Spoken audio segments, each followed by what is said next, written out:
India's list of celebrities runs long. However, very few of these noted personalities actually make nations all over the globe sit up to monitor their each and every move.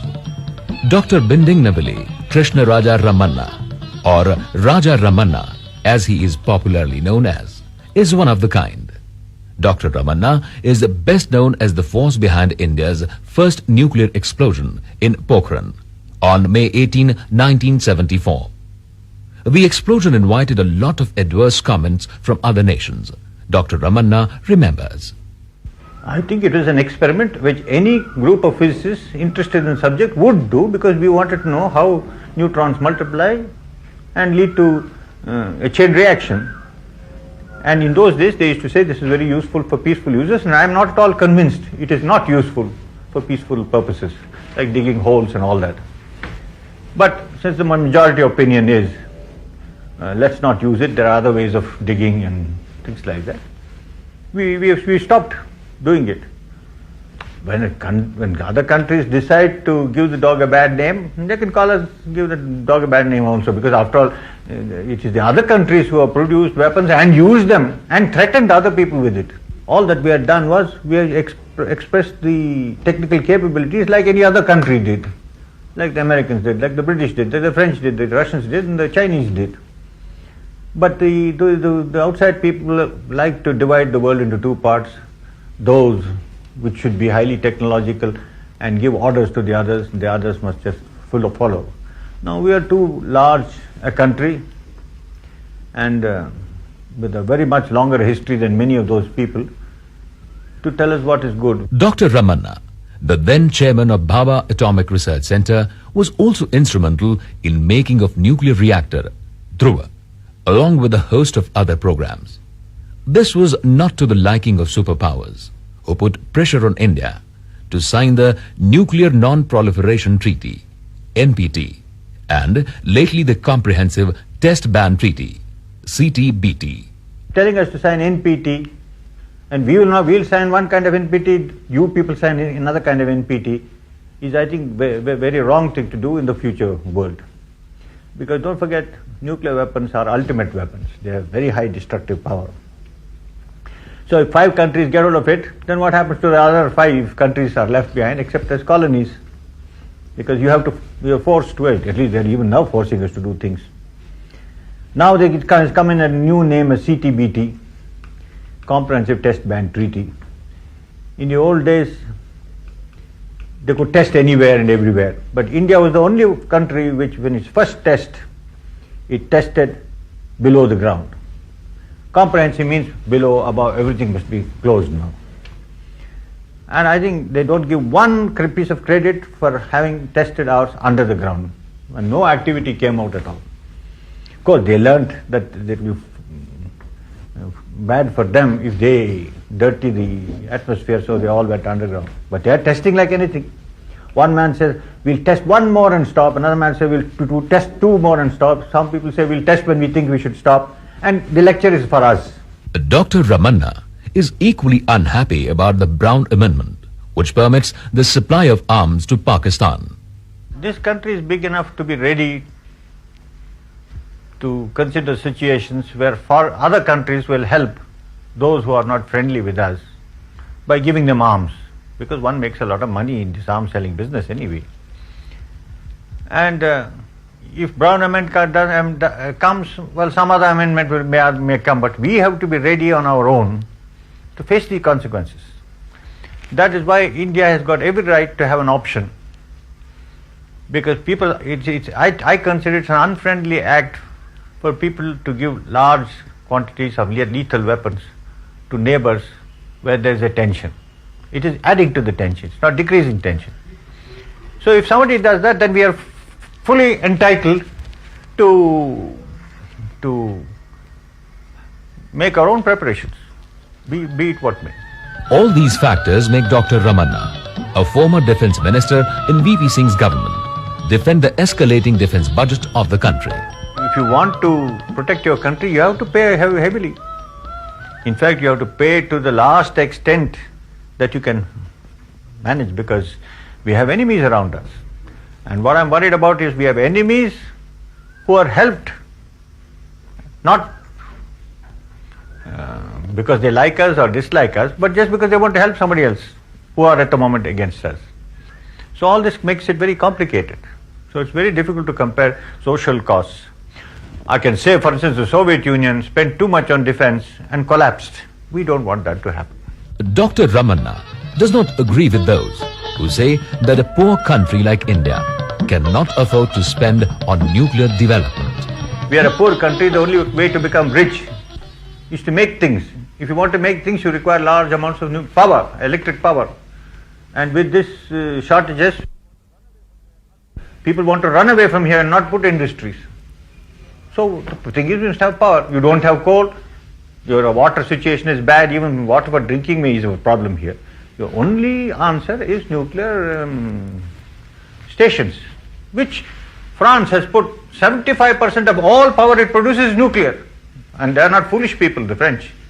America 25%. So it goes on like this. I can give you a lot of statistics. To educate the countrymen of such advantages of nuclear power and to make science useful to daily lives of common people, Dr. Ramanna today works as the director of the National Institute of Advanced Studies in Bangalore. Wherever science is applicable to the humanities, we have people here, like psychiatry, psychology, sociology, or toxicology, which we do. The experimental work is done in the Indian Institute of Science, the other institute next to us here.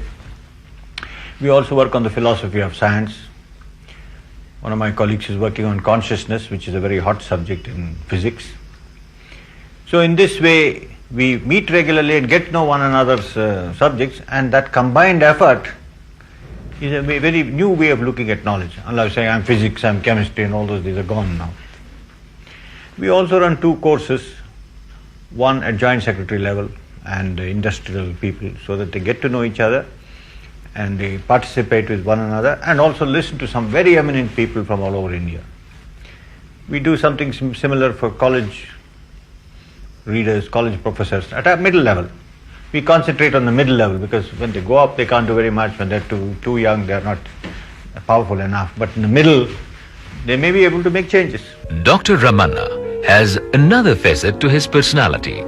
Not many know that this nuclear physicist has a deep-rooted passion for music and that he plays the piano with expertise that is professional from his childhood. In fact, his first earning was from a piano performance. Maharaja of Mysore, Krishna Raja Vadiyar IV, was so impressed by his skills that he gave a 12-year-old Ramanna 200 rupees per performance, considering him to be Beethoven's incarnation. They were not given as earnings, but comes to the same. Physics came later in his life. I was a musician long before I was a physicist. I studied music at the age of 6 and kept it on all these years, but physics I took only much later. I took up physics because in those days, because of C.V. Raman, physics was considered the noble subject to take, the real source of truth. Rising up to the call of truth, this true son of India sought to serve his country. He shunned tempting offers to migrate to foreign land. Yes, they go abroad and learn to do and think the way the other countries are doing, because there are different ways of thinking, and therefore repeat what is being done there. I think people lose originality when they lose the base in the country. These are very difficult to prove. Now, we would never had a Srinivas Ramanujan if he had not worked in some lowly place by himself. He would have been perhaps a very great European mathematician, but that's not the same thing. India reveres such sons. It is the dreams, visions and work of such men that make the country proud.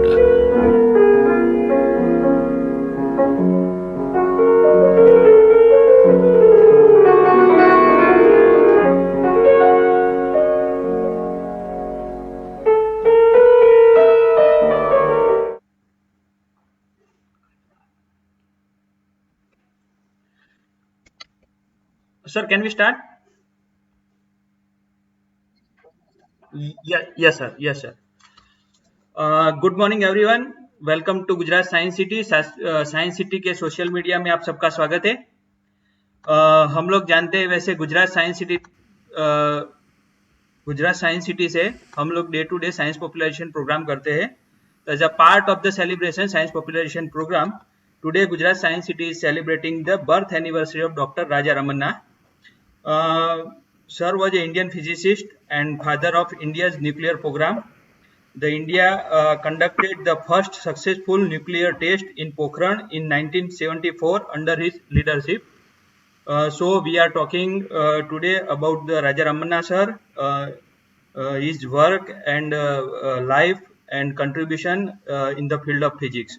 So today we are inviting a very eminent faculty guest expert, Dr. Arun Pratap sir. Sir is a professor of condensed matter physics, applied physics department, dean, faculty of teachers and technology and engineering, MS University. Sir is a published more than 160 research paper, and sir have a more than 33 years teaching experience, academic experience. Sir got the many awards for outstanding contribution in the field of physics. So today we have very good opportunity to attend the lecture and know more about the Raja Ramanna sir. So I request to sir for a talk. Please sir. Okay. Very nice of you for your nice introduction. And actually, we are here to get inspiration from none other than the great Raja Ramanna. So we will focus more on his achievements that inspires not only us, but also it is more inspiring for youngsters. Yes sir. And yeah, they can achieve something in life so that we can say about Raja Ramanna, we say that he was the father of this nuclear program in India, or nuclear energy in India. So there are people whom you term, like Bhabha was there, but due to his unfortunate sad demise, Raja Ramanna took over. And we can say that these are the people who were institution in themselves. ये अपने आप में एक संस्था थे। तो बारे में हम थोड़ी बातें ही कर पाएंगे। It is not possible to talk all his achievements. So we will try to make this talk a popular one, so that at a popular level, not very technical. Because let me confess that as regards the nuclear physics, I know as much nuclear physics as MSc students know, because that is not my specialization. But then there was a request from Guj Coast and Science City that you should speak about Raja Ramanna. So you are tempted to look into their life and get inspiration. And actually I enjoyed looking at this presentation, which was actually prepared by one of my young colleagues, Dr. Jignesh Pandya, who himself is a nuclear physicist, to be more specific, a particle physicist. So he has prepared all these things. I will try to share it with you so that you get inspired, all the participants get inspired and do something, achieve something in their life. Okay, now onwards I will share the slides. Yes sir. Okay.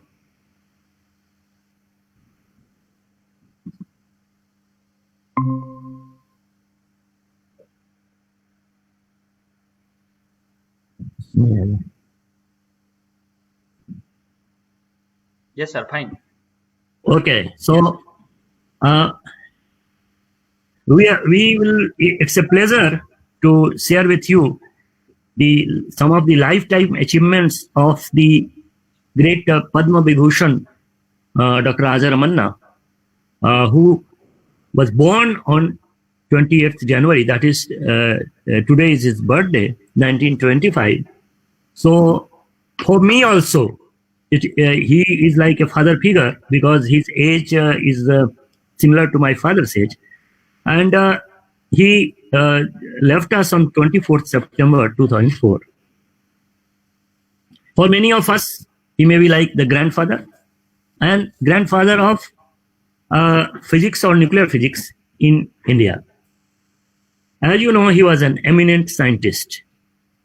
And not only that, many people say they may be good scientists, they may be good professors, good teachers, but then they confess that, okay, administration is not my cup of tea. But he was a very efficient and able administrator, Dr. Rajaram Nas, because he was in administration in many positions. He was the most notable part of a physicist. Truly speaking, he was a gifted musician. And you must have heard about the other greats like Albert Einstein, Satyendranath Bose, and even Richard Feynman, that they used to play some musical instrument, and they had passion for music. But Dr. Rajaram Manna was a rare physicist who was a qualified musician. He had taken degrees in music. So not only he was a practicing musician or a musician by passion, by hobby, but he had certain qualifications. So he was a qualified musician, and he was not only that, he was a multifaceted personality, a multidimensional personality. He was a scholar of Sanskrit literature and philosophy. He was, in all, he was a complete human being. Okay, it will be obvious, whatever I told you, it will be obvious from his academic qualifications, starting from Bishop Convent Cotton Boys School, Bangalore, where he learnt literature and classical music. He graduated from Madras Christian College with BSc in physics and at the same time BA in classical music in 1947. He was actually born in a small place called Tumkur, which is near Bangalore, now Bengaluru, close to that. Then he did his MSc in physics from Bombay University. And he was not satisfied, or he didn't feel complete with physics. So he did masters in music. That was music theory in 1951. He received Commonwealth Scholarship in 1952, went to England, and from London's University King's College, he got his PhD in nuclear physics in 1954. So simultaneously, from the same King's College, he was licentiate of the Royal School of Music. So you can appreciate his passion for not only for physics but also for music. Then, if you talk of his accolades, it is supposed to be kind of the hallmark of great scientists in India.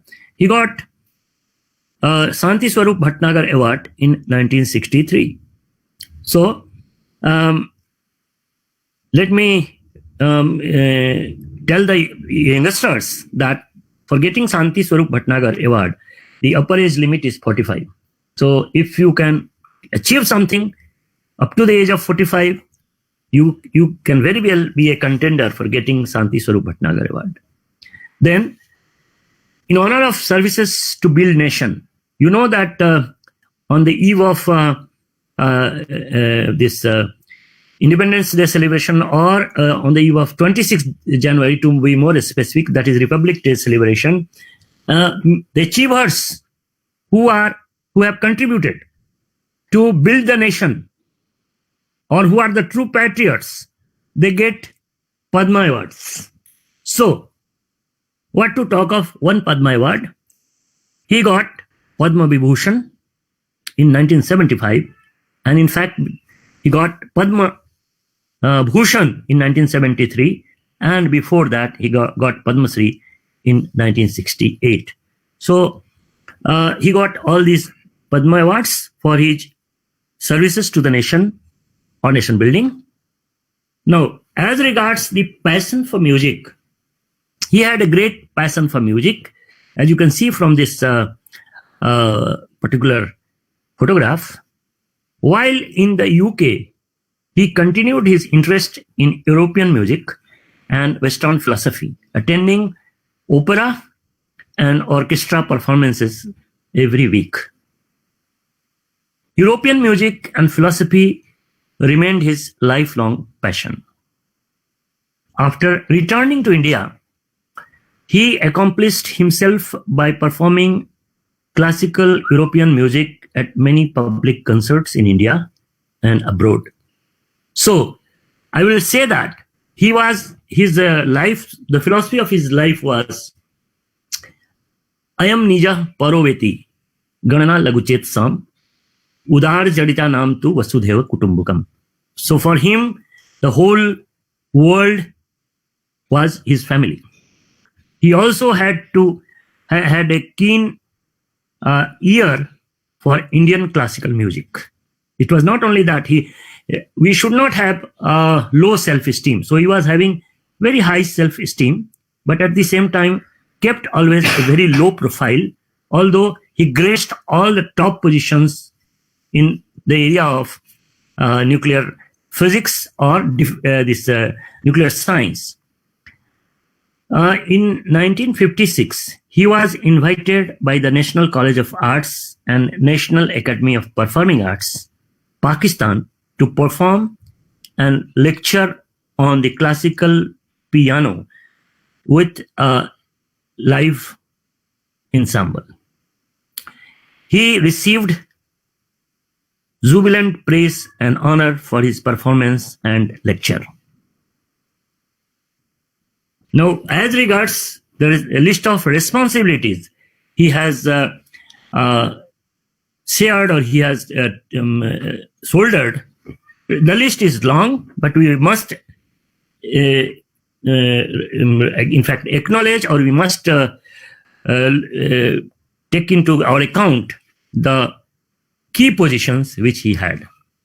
He was the chairman of Governing Council, Indian Institute of Science, Bangalore, Council of Management, Jawaharlal Nehru Center for Advanced Scientific Research, Bangalore. He was chairman of Board of Governors, Indian Institute of Technology, Bombay. He was president of Indian National Science Academy, popularly known as INSA. He was vice president of Indian Academy of Sciences. Let me tell you for the youngsters that there are 3 academies, and nowadays they work together. The oldest one is National Academy of Sciences, that is at Allahabad, and the other 2 academies are Indian National Science Academy at New Delhi and Indian Academy of Sciences, Bangalore. So he was also scientific advisor to the Ministry of Defense, in fact, 1978 to 81. He was Director General, this Defense Research and Development Organization. We also call it popularly as DRDO. He was Secretary for Defense Research, Government of India, the Chairman of Atomic Energy Commission between 84 and 87. He was Secretary, Department of Atomic Energy, and he graced the directorship of Bhabha Atomic Research Center, that is BRC. It's a very prestigious one, 2 times, between 72 and 78, and then again between 81 to 83. He was Director, National Institute of Advanced Studies, IISc Campus, Bangalore. Then he was also Rajya Sabha member between 1997 to 2003, and he was Minister of State for Defense 1990.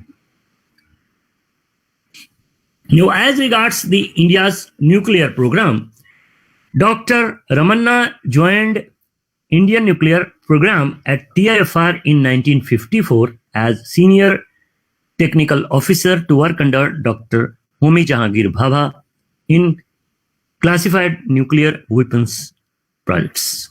He was first directing officer for a small team of scientists that supervised and carried out tests for nuclear devices. Dr. Ramanna was inducted to choose the preferable nuclear test site to carry out the weapon testing experiment. So Dr.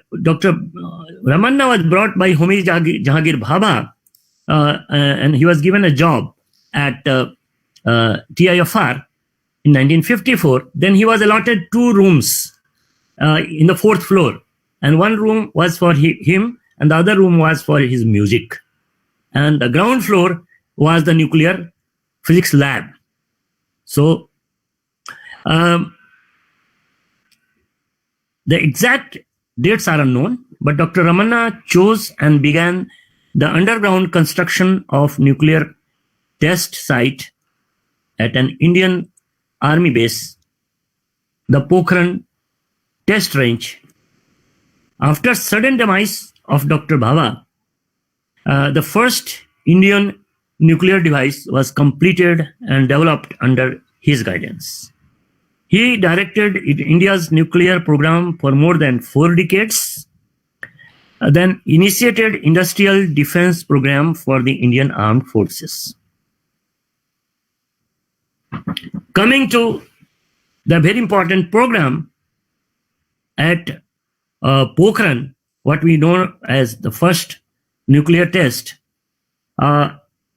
it was the code given for that was Smiling Buddha. So the first Indian nuclear device test was codenamed Smiling Buddha. The bomb was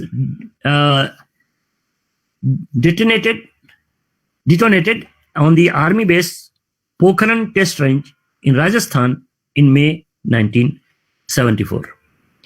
Dr. Ramanna and other officials of BRC verbally notified then Prime Minister Indira Gandhi that India was ready to conduct the test of this small miniature nuclear device. Indira Gandhi verbally gave permission to carry out the test, and preparation was taken under the able guidance of Dr. Ramanna and Dr. Homi Sethna. Preparations were completed under extreme secrecy, and the first nuclear device was actually carried out from Trombe to Pokhran Test Range with Dr. Ramanna himself.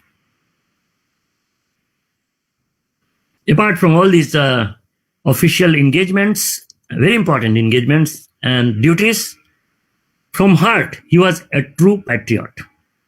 The examples are there. In 1978, Saddam Hussein approached Dr. Ramanna for help to build on Iraqi nuclear bomb. The offer came while Dr. Ramanna was in Baghdad for a week as Saddam's personal guest. He was given a tour of the capital and Iraq's main nuclear facility at Tuwaitha. At the end of the trip, Saddam invited him to his office and told him, "You have done enough for your country. Don't go back. Stay here and take over our nuclear program. I will pay you whatever you want." Dr. Ramanna was shocked and scared by the Iraqi proposal. He reportedly could not sleep that night. Naturally, because the profile of Saddam Hussein, everybody is aware. Worried that he might never see his homeland again, he took the next flight to India.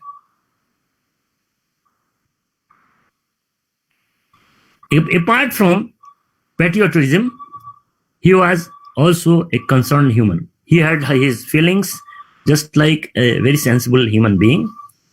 So later in his career, Dr. Ramanna advocated for the strict policies to prevent nuclear proliferation, which is naturally his human consideration. Also traveled to Pakistan, where he attended the annual International Physics Conference to deliver a lecture on nuclear physics, notably lectures on nuclear force. Dr. Ramanna began lobbying for peace process between India and Pakistan and was a leading force to prevent nuclear escalation in the region. He has also written 2 important books. So one is Year of Pilgrimage, or that is his autobiography, in fact. 1991, it was published in 1991, and The Structure of Music in Raga and Western Systems in 1993.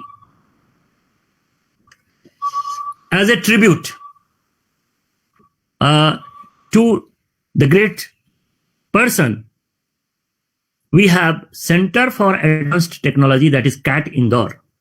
That was renamed as Raja Ramanna Center for Advanced Technology, RRCAT, after him in 2005, when he departed in 2004. It is a premier institute for research and development in lasers, accelerators, and their applications. Okay, so I think this is all which I had to speak. I have spoken quite less, but if you read between the lines, he was a great person and did so many things for the country, true patriot, and a very good administrator. Thank you. Yes, sir. Thank you, sir. Yeah. Such a beautiful, informative, and wonderful session, sir.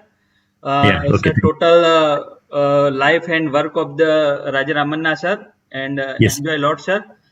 Yeah. Sir, we are not receiving any question because the Okay. presentation itself detailed content. So Okay. thank you very much, sir, for such a beautiful interactive session and talk. Thank you so much on behalf of Gujarat Science City and Department of Science and Technology. Thank you, And all I just participants. want to say a few lines for the participants that it's what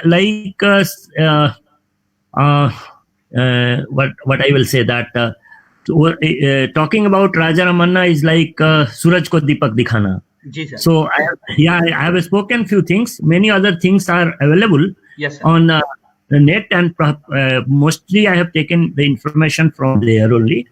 But the participants may read. It is just my attempt was just to create a kind of a spark, particularly in youngsters, that one person can do so many things Yes, by his hard work in his lifetime.